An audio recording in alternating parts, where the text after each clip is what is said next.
আমি করছি চিংড়ি মাছের বাটি চচ্চড়ি। এই চিংড়ি মাছ নিয়েছি, এর মধ্যে নুন, হলুদ, কাশ্মীরি রেড চিলি পাউডার আর গোলমরিচের গুঁড়ো। দিয়ে এবার আমি এই চিংড়ি মাছগুলো এর মধ্যে একটা একটা করে ছাড়িয়ে রাখবো।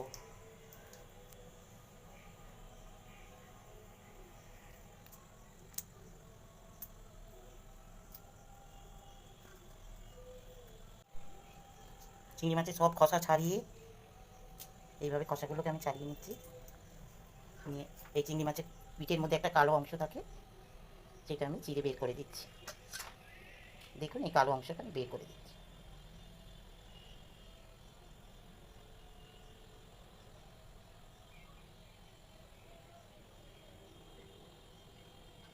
বের করে ফেলে দিলাম। আমার চিংড়ি মাছগুলো সব ছাড়ানো হয়ে গেছে।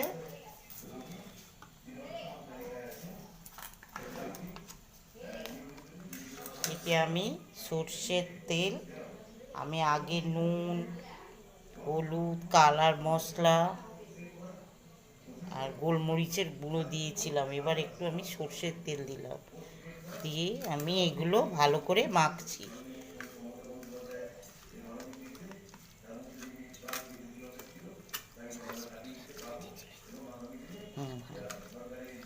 আমি কিন্তু একটু কালার হবার জন্য একটু কাশ্মীরি রেড চিলি পাউডার দিয়েছিলাম, আর একটু স্লাইড সর্ষের তেল দিলাম।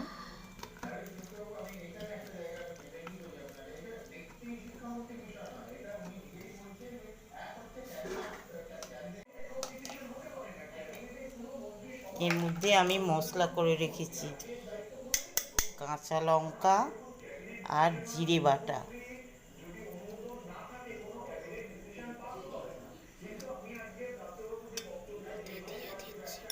সব মশলাটা আমি দিয়ে দিচ্ছি, কাঁচা লঙ্কা আর জিরে বাটা।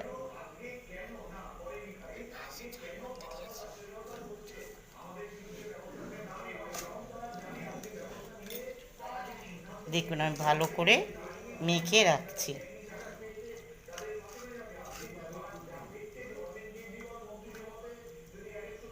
এরপরে এই যে আমি 3টে কাঁচা লঙ্কাকে চিড়ে রেখেছি, এর মধ্যে আমি দিয়ে দিচ্ছি।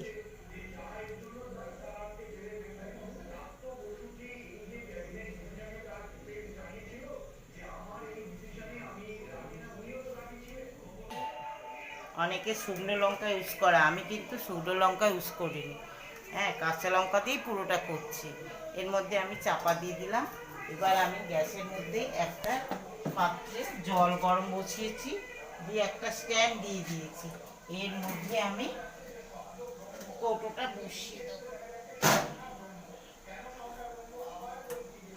বসিয়ে দিলাম।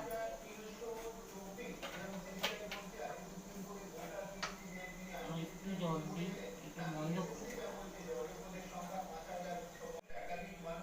উপর থেকে আমি এটা চাপা দিয়ে দিলাম। এটা আমার হয়ে গেছে, এবার আমি এটাকে নামিয়ে ফেলি।